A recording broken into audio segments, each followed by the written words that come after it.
Today's show is all about lighting with the fabulous Mykaila Williams, who is an LA-based lighting technician that I had the honor of working with. Well, hello and welcome. Thank you. Hi, how's it going? Great. Yeah. I'm so excited to dive into lighting, starting with the G&E, the Grip and Electric Department. And before we start, I just wanted to say the G&E Department has always been, or at least in the past, has been a male-dominated department. And it's so nice, and especially with our last shoot, the shoot that we were on together, it was really cool to see, the whole camera department was female. So it was just nice to see that the gender roles are starting to shift and just more equality, in positions. And I was just curious, since the G&E department, not a lot of women have ventured into that. Have you experienced any challenges with being a female in that department? Yeah, being one of the only in any situation is pretty tough. It can be challenging. I experienced it as a woman. I experienced it as a Black person. I experienced it as, queer person, so many different things. So I think for me, coming into the lighting department as a woman, it was something that I knew, okay, it's not an experience that is plentiful, but it's something that if I focus on the work, more often than not, people will they have no choice but to just work with me. I mean, that's all we're doing here. We're here to work. So I think with that approach, I definitely have had pretty good experiences. The challenges have been fewer and far between, mostly having to do with my build, being a smaller person, or being shorter in some situations can be more of a challenge. But honestly, there's so many different things that need to happen on a lighting team that sometimes it's an advantage. And sometimes I can fit into smaller areas, or I can move quickly, or I can, use my attributes to my advantage. So I would say being a woman in this space, you definitely run into the challenges of cultural differences between women and people who are not women. And the jokes on the walkie, oftentimes part of the culture of being on set is you're wearing a walkie headset and you're on the same channel as your team is. And if your team is all men and you're the only woman, sometimes their jokes and things like that might be jokes that they're not expecting women to be listening into.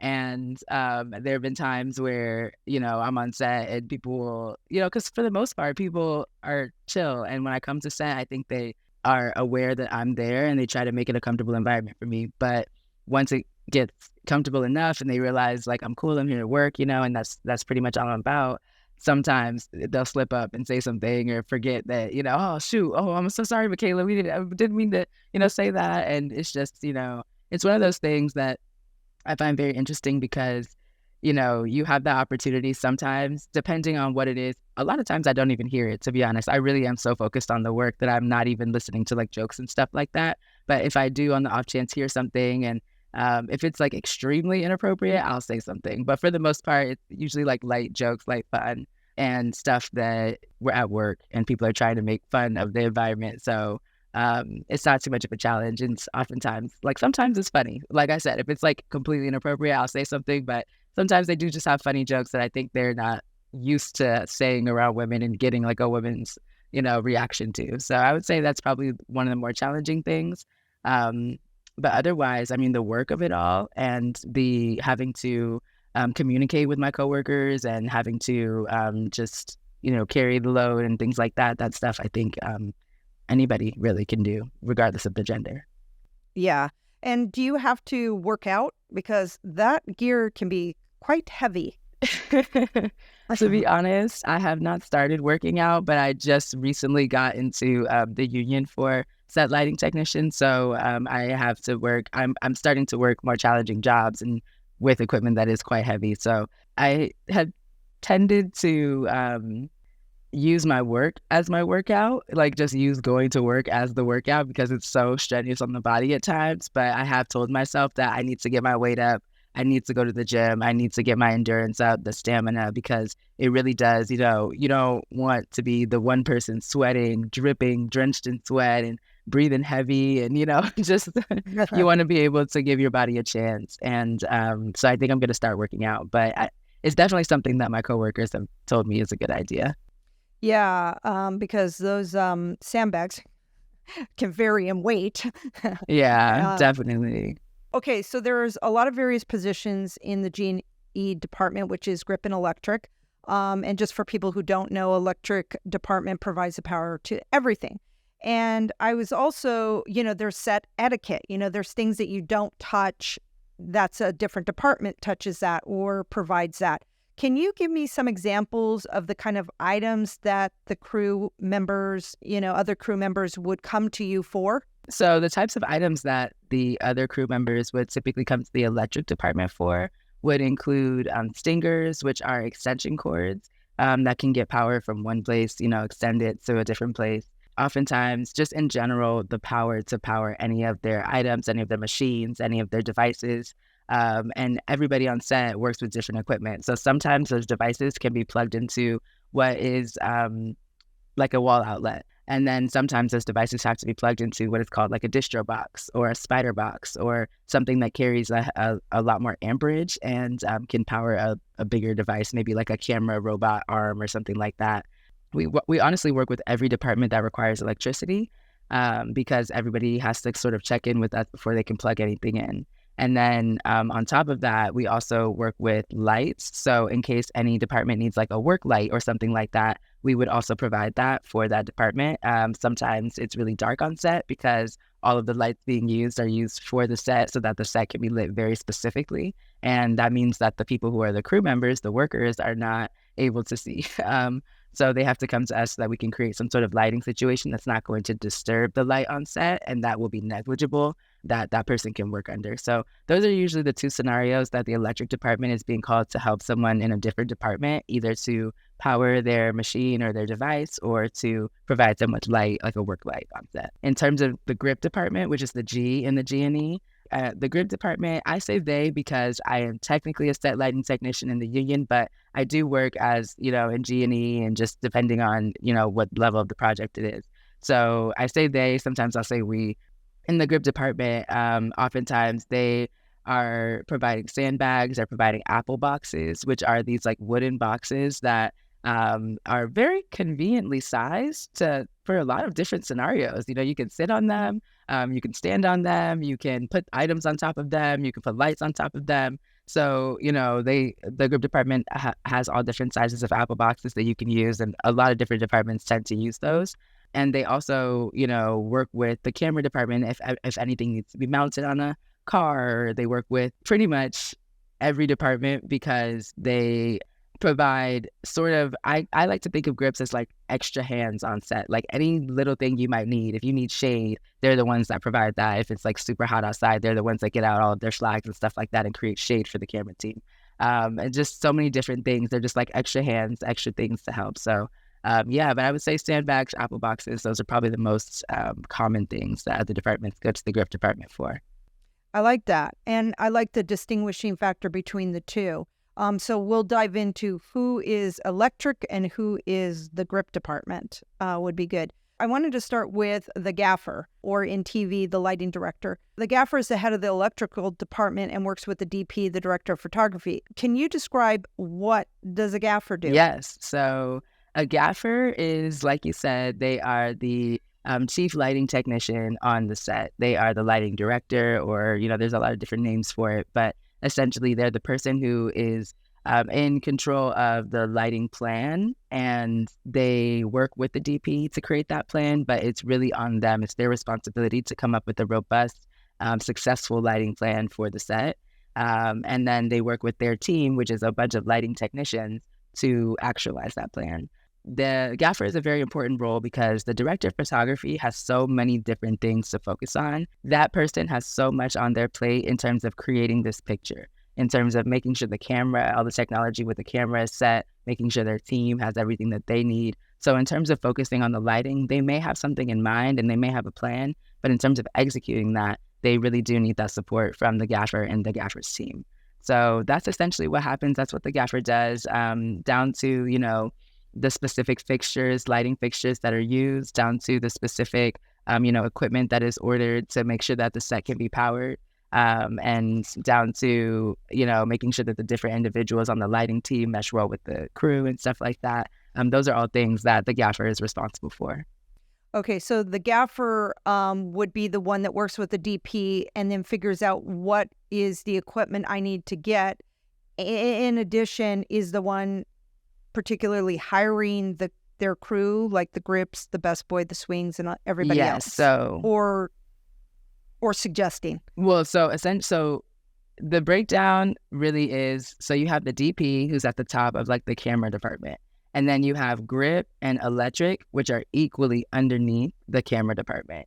And then the key grip is the head of the grip department and they hire their own team. And then the gaffer is the head of the electric department and they hire their own team. So the swing is a unique role because they swing between the grip department and the electric department. And sometimes that's the person hired. Most of the time it's hired by the electric department, but it can be hired by the grip department. But if at the point that you have a swing, a lot of times grip and electric is one department. Does that make sense? They usually are just one Yes. department working together. And then they just, if you have a swing, it's because they're usually, it's like you have a gaffer, you got a key grip, and you have like some swings that are just helping out with it all. So that's usually like the breakdown of that. So the gaffer does have a huge say in the lighting technicians that come onto set, but maybe not all the grips, if that makes sense. Okay, so let's talk about the key grip and the grip. I get that the key grip is the head of the grips, Yeah. and then there might be some grips under it, and the key grip could be the only grip if the crew is small. So what does a grip do? So yes, a grip is somebody that, if you have a grip describe it, they do everything. They do, if it's raining, they're the ones standing out in the rain holding umbrellas for everybody. If it's really hot outside, they're the ones creating the shade for everybody else to get underneath. But they really are, that underlying movement of the set to me, because they do a lot of things that people don't realize take a lot of hard work. They carry a lot of heavy walls. That's their job. Like if there's a wall that needs to be like taken out or brought in, they carry that. Like the main role of their job is to shape the light. So they're there to support the camera team and to support the electricians. When we put a light up, they now shape that light. They say, okay, let's cut the light off of this wall. Let's make sure it's hitting this person's face. Let's put this, diffusion in front of the light so that the light is not as strong. But they have all of those extra, that's what their equipment is. It's all those extra pieces to help shape the light. But in addition to that, they do all these other things, right? Creating shade and, holding umbrellas and breaking down walls. And most of their job is to be able to carry heavy things, push heavy things, just work with a lot of different types of equipment. And to be honest, they are the head of the safety on set. They make sure that anything that's being done is being done safely. They are the ones that know, okay, if we're going to have a heavy light hanging above everybody's head, the grips are the ones that put what that light hangs on up there so that we are confident, okay, well, the grips, make sure that this is safe. We're going to put our light on top of it. But the grips did everything that they needed to do to chain this to the ceiling or to, make sure there's a chain motor and just whatever needed to happen. That's the grip department. So they honestly do a lot of different things. It's another robust department. Okay.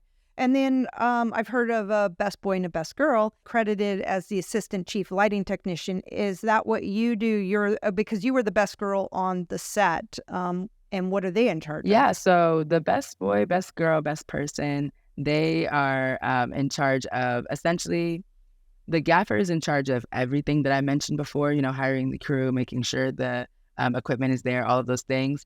The best boy is the person who is actually sending out the orders, sending out the emails, calling all of the lighting technicians to make sure that they're available. The gaffer is the final say, but the best boy is essentially the assistant to that gaffer in the sense that they are assisting them to make sure all of these things happen.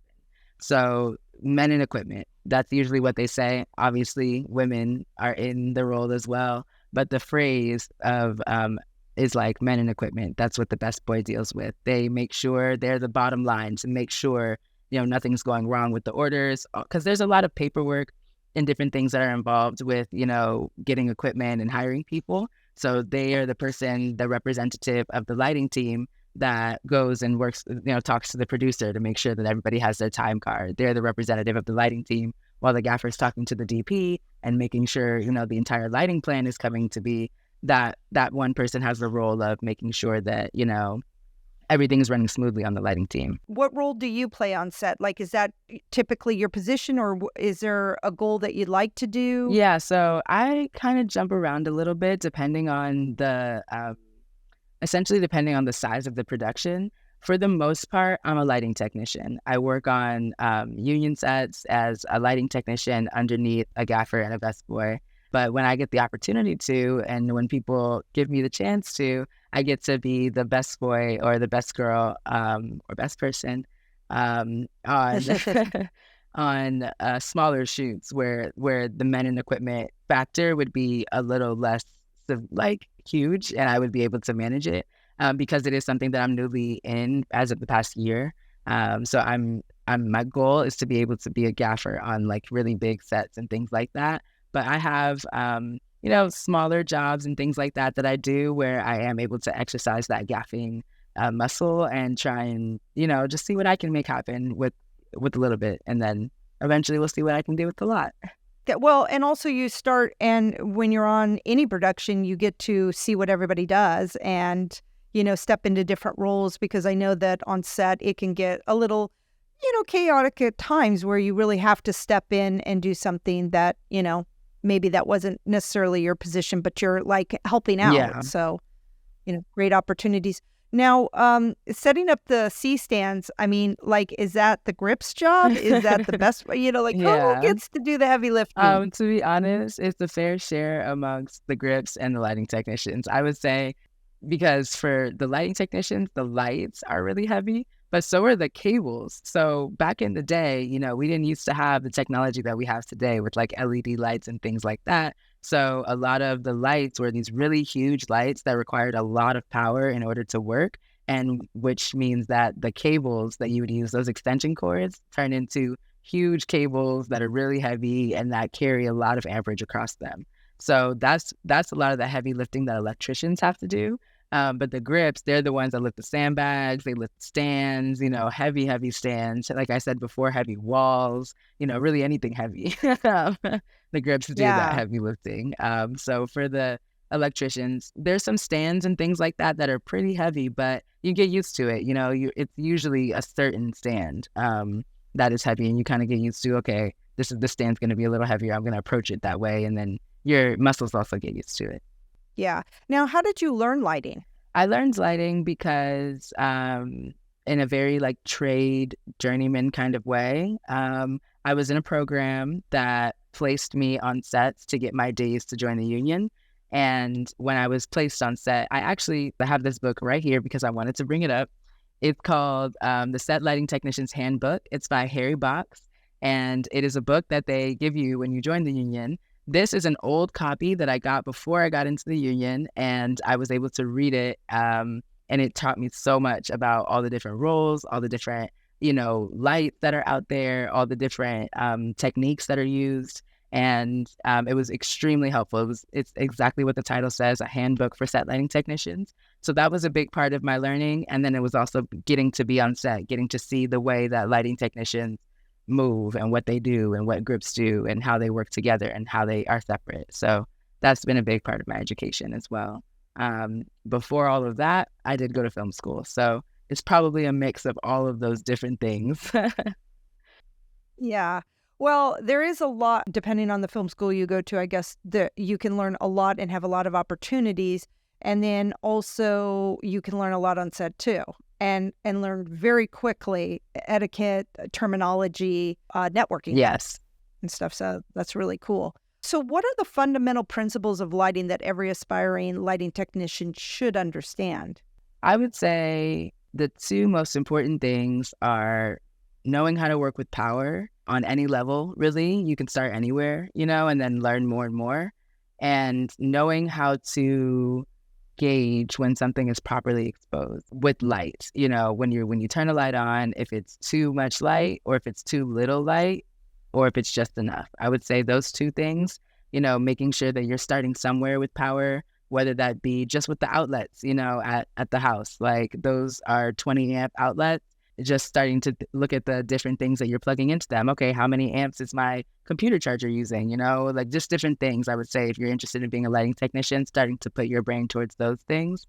power and just looking at light and being able to practice seeing when something is like, oh, that's too high. I can tell that that's overexposed, or oh, there's not enough light there. I can tell that it's underexposed. I was thinking about the outlet. I was always like, well, how do you know? Like, but I get it. It on the back of monitors, it tells you the voltage. So then it's just understanding what is the voltage into a light socket. Is it uniform? They're all the same, or do you have a device you can plug in and it tells you? So they're all close. They're not all the same. There's a device called a voltmeter that I usually carry on my belt of tools that you can plug directly into a convenience outlet, and it'll tell you how much voltage is running through there. Usually you want it to be around 120 volts.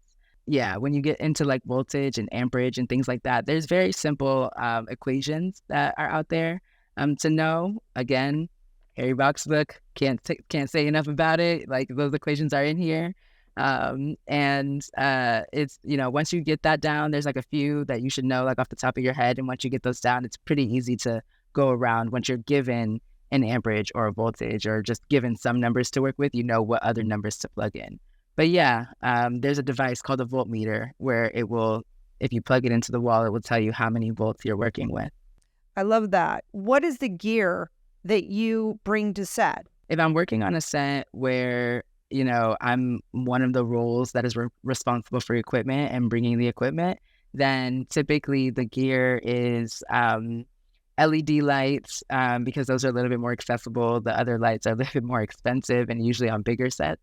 But so it's usually like some sort of LED light package, stands to go with that, sandbags and things like that to make sure the stands could stay upright. And then all of our stingers of different lengths. We will have 10 feet, 25 feet, 50 feet, sometimes 100 feet of stingers. And what else would we have?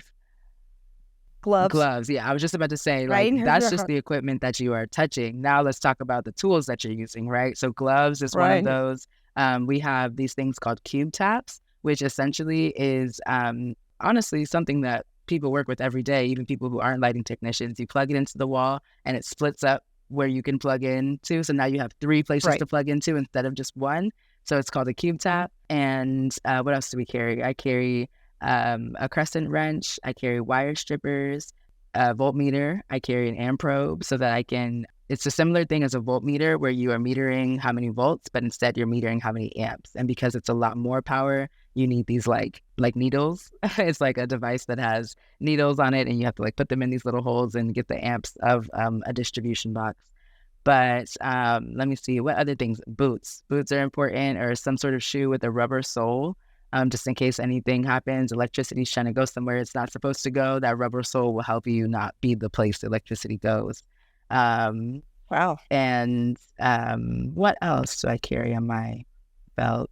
Do you do gaffer tape, or is that somebody else? We do tape. We do gaff tape, but the only time I usually use 2-inch gaff tape is usually 2-inch white gaff tape is the only type that electricians are typically using.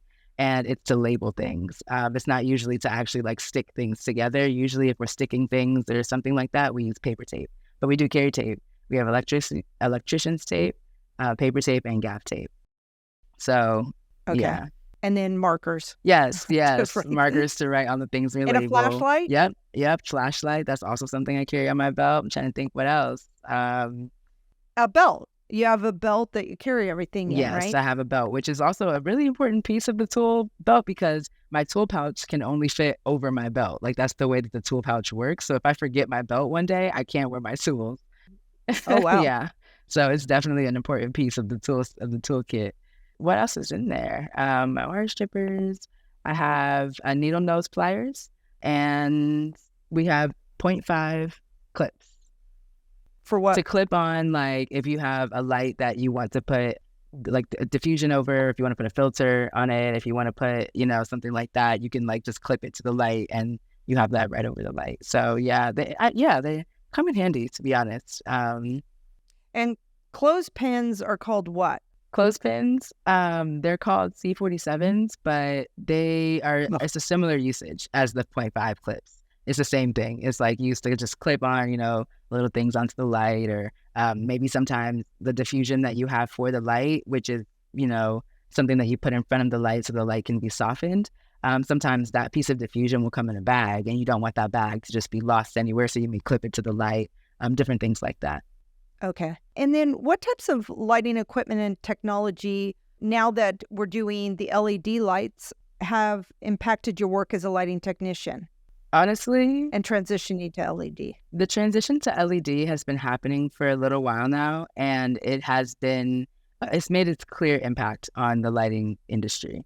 Previous to LED lighting, you had tungsten lighting, which was lights that it drew a lot of power, and to be honest, create more heat than they do light. And they're very, very strong, powerful lights. So if you can imagine, the heat that's being created it's a lot of heat. And you're using, like I said before, a lot of power and a lot of energy that, is not necessarily needed, and it's not really sustainable for the environment. With LED lights, now you have these lights that can be powered a lot simpler. You don't need all of this power to power these lights.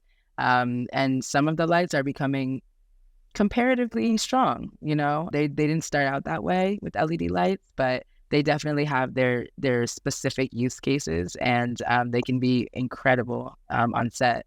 They've impacted the industry in the sense that before you had Ari, Mole Richardson, there was like a few companies you could name on your hand that everybody was buying their lights from. Nowadays, you can get LED lights from pretty much anywhere and anyone and any brand. And as long as you can look at it and you can see what it does and it can work for your set, you might see that light on set. So it's really, really changed the accessibility of lighting and what can be done with a lot less money, a lot less power, access to power, And it's also like the technician's job has changed, because previous to LED lights coming out that can be controlled wirelessly and things like that, technicians would have to stand by a light. Once you set that light, once you put it up, now that's where you're standing, because just in case something needs to be tweaked or changed, you can get to it quickly. Nowadays with LED lights, and you have, a dimmer board operator or a lighting console programmer is what they like to be called. And they program the lights. They have a lighting console, where they are able to program lights and control them from a board. That's like revolutionary to the industry right now. So LED lights have definitely made a huge impact and will probably continue to. Yeah, and I see people even with apps on their phone. Mm-hmm. No, let me just quick change that. So it's really kind of cool where we're going. Well, where we hope we're going. Yeah, Right? and where we're kind of at. I mean, I have these little lights. They're like about this big. Some people call them credit card lights. They're called aperture MCs. And they are magnetic on the back, and they're LED. So they have a full RGB, WW color spectrum. And you can literally just put them on something via the magnet, and then you can control it with your phone. They're pretty powerful, pretty punchy.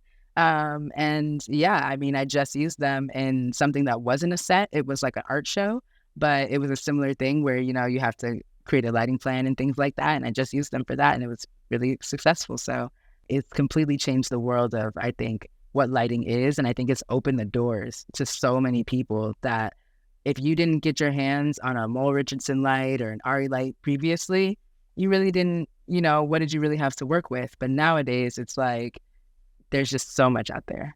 And those little lights go in small spaces. So it's been really nice to like light up something in a kitchen or in a place that you just can't fit a big light in there. Exactly. It's really cool. I've seen them a lot on film sets. So it's really cool when they take out this little gadget. Can you recall any particularly challenging scenes or projects you were lighting that played a crucial role in how you overcame it? Or what are the bigger challenges on set that for the department, the lighting technician, that you've like, oh man, we had to do this. Yeah. This happened.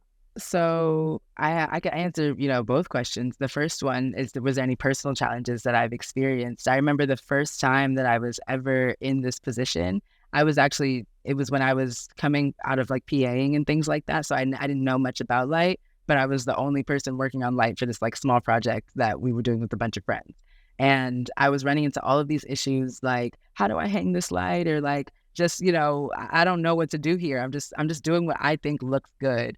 And it was incredibly stressful. It was a huge challenge because I didn't have all the tools that I needed to hang the lights and stuff like that. So we had to go out to like Home Depot and buy all types of things that we just thought would work. which was really scary because if they didn't work, we didn't have really a backup plan. Fortunately, they did work. And not only did they work, I found out later in my career that like those were the things that are typically used to hang those lights. I was able to, we just, put two and two together and hoped and crossed our fingers that these tube lights could be held by these like clip things, these Kino clips. And then I found out later that's what people typically use to hang them. So very challenging situation at the time, but it turned out okay.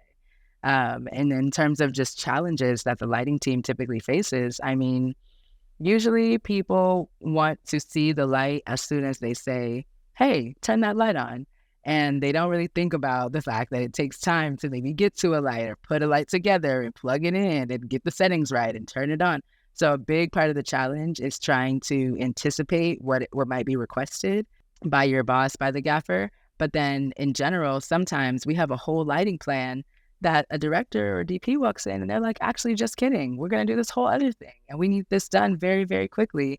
You just got to do it now. And that becomes a time that's very challenging because you're the only team really working. Everybody else is sort of waiting for the lights to be put in place and you have to work very efficiently. People are looking at you. You want to make sure that you're working in a way that is reflective positively of your team and the fact that you're a capable lighting technician. So I would say the pressure's on maybe in those moments because it's like you have a plan that you've been going with and, you've been, doing your plan.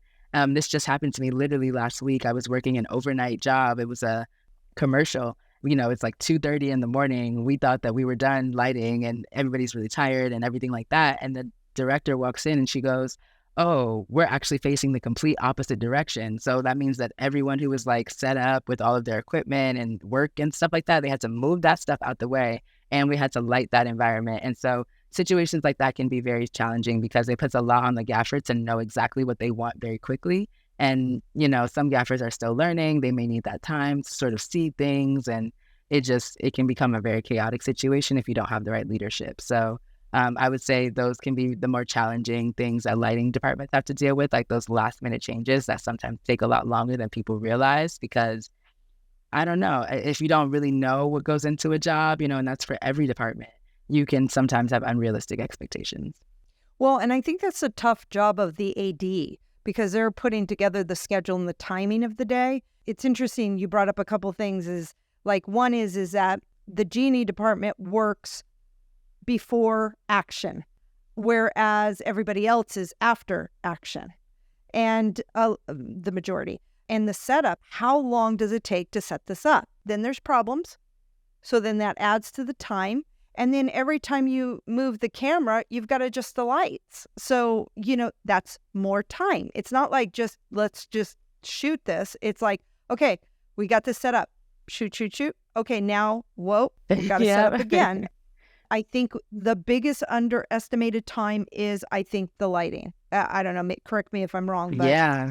Like you said, communication. That's always a challenge when somebody comes in and decides that they want to do a scene differently than what you were informed before. And now you're going in and having to figure it out on the fly right then and there. Could you give some tips to directors in lighting? Like, hey, you need to be thinking about these things. I think a tip I would give to a director is essentially what you're saying, like just having that forethought going into the project, knowing, what everybody's role is on set and just knowing what it takes to, put a lighting setup together. Not every single little piece of equipment and the details, but that it does take time, that every time the camera moves, the lighting team is going to have to come in and move things around. Just knowing those things ahead of time, it may change your decision making. And do we need the shot that completely turns around the entire crew and, will take an extra 35 minutes and the AD is going to be like trying to find out now when we can eat lunch and,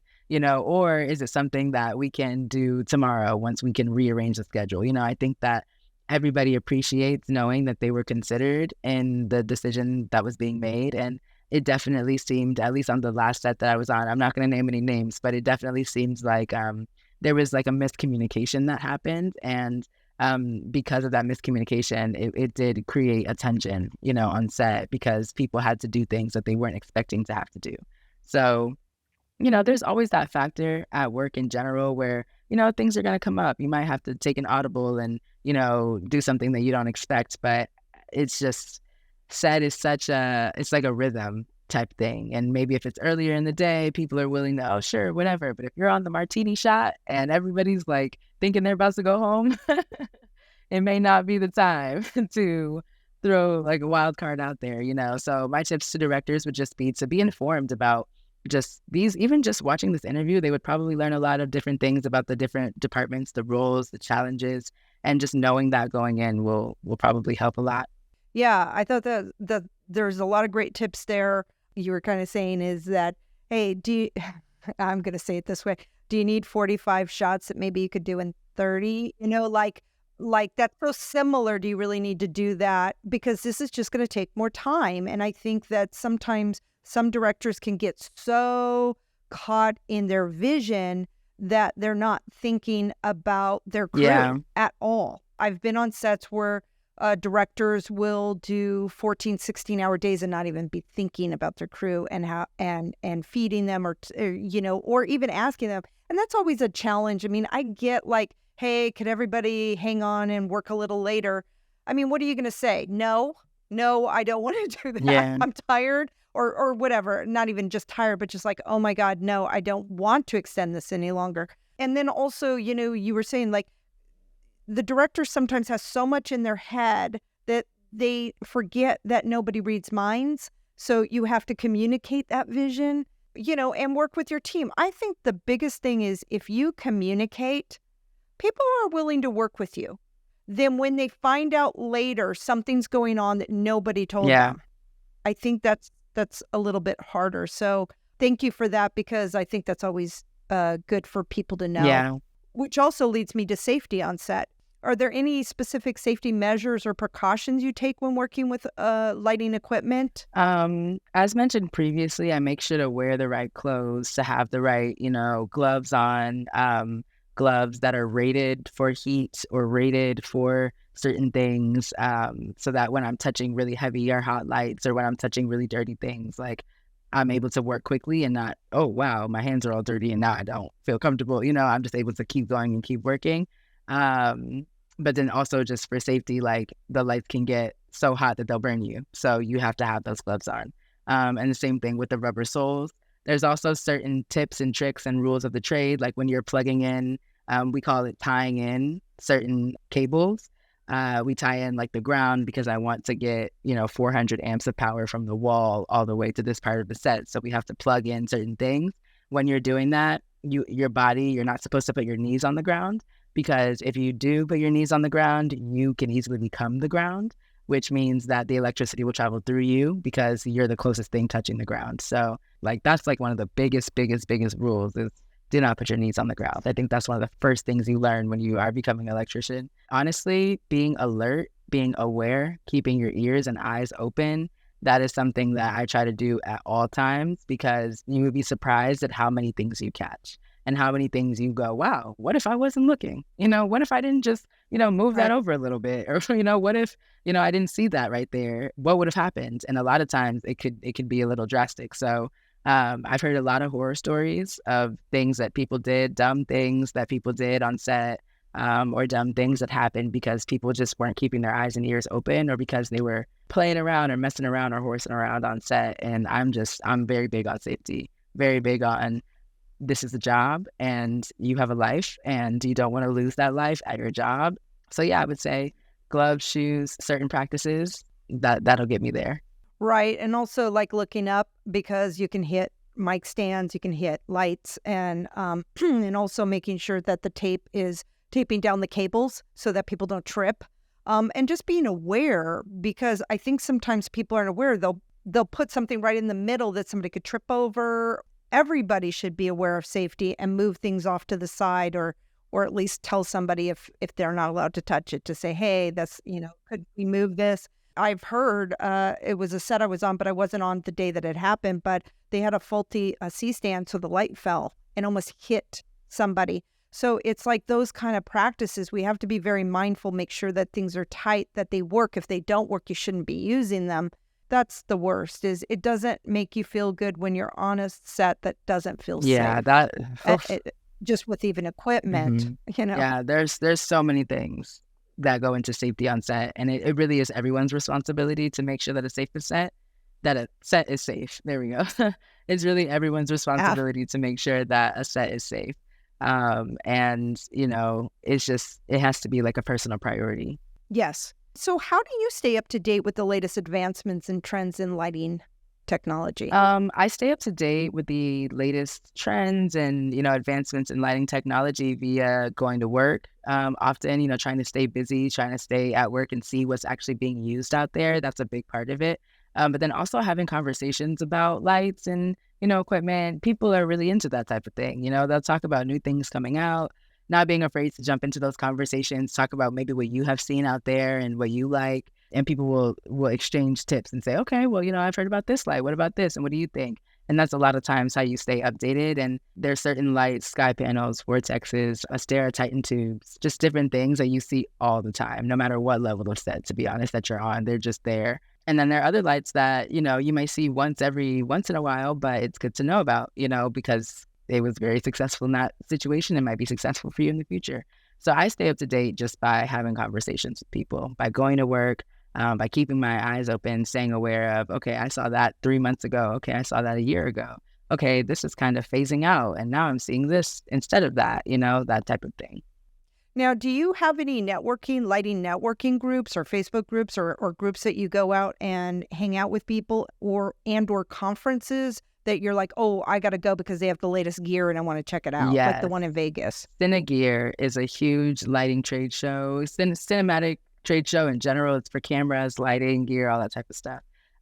This year, it was held at Paramount during the strikes, so I don't know how successful it was, but I know that they do it every year, and that's one of the big trade shows that people talk about when they're releasing new equipment.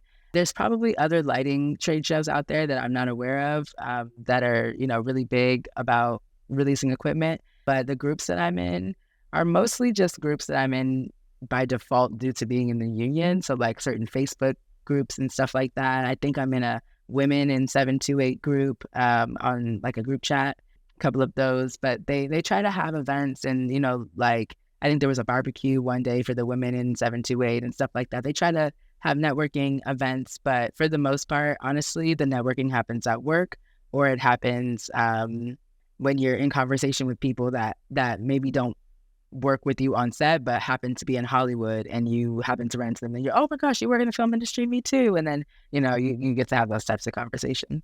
I love that. Yeah. Networking is so great. And the networking you can do on set is phenomenal. I mean, I can't tell you, every set I go on, there's always somebody new I meet or a lot of new people. Sometimes I don't know really anybody on set, which is always great. I love that because it's because when I walk away, I'm going to know a lot more people. Definitely. And then it's connected and people are thinking about you. And it's great when you can have them on your podcast and stuff. So. Yeah. So are there any projects you're working on that you'd like to share? I will be gaffing something in about a week and a half. I'm really excited about. It's like a 2-day project. So, it's not really too much. It's right up my alley. It's going to be a docuseries and we're going to be using natural lighting, very practical lighting. So I also won't have to, recreate too much of a world that's too far away from the one that I live in. So I'm excited about that. It's going to be a little bit of a challenge, but it's going to be my first time really hiring a team and having a budget and being the gaffer and all of that stuff. So it should be exciting. We'll see what happens. But I think that's about the only thing that I have that is looking ahead. I just recently finished a bunch of stuff. So I'm also looking forward to kind of taking a break and getting to reevaluate my goals. Because being a gaffer has been a big part of my goals. And so now with this job coming up, I'm like, whoa, it's happening. It's all happening. Right, yeah. So, yeah. That's awesome. Well, congratulations. Thank you. What advice do you have for individuals looking to pursue a career as a lighting technician in the film industry? I would say any advice that I have for someone who is trying to pursue a career in the lighting technician industry at all is to go for it. I mean, really, to not have any fear when it comes to going for it. I think for me, I was a bit hesitant being a woman with the whole shorter, smaller build thing that I got going on, which is not even specific to my gender. Just, my whole experience, I was just a little weary about what I would be experiencing, whether I'd be able to handle it. And once I got into the role, I realized that this job is something that anybody could do.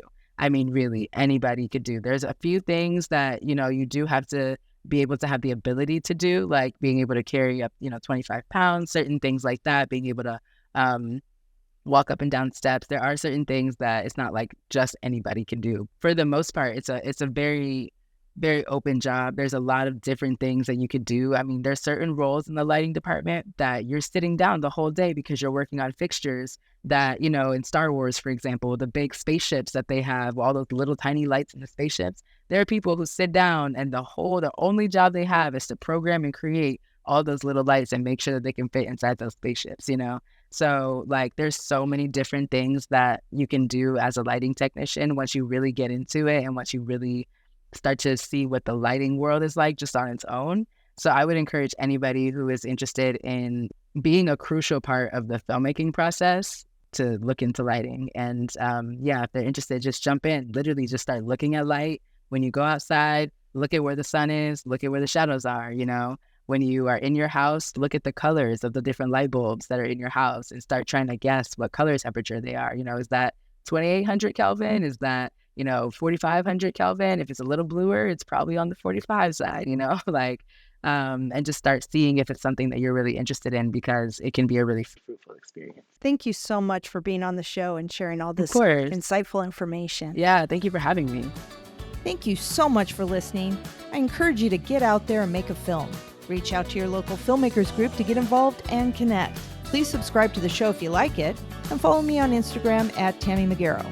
Until we meet again, what's your story?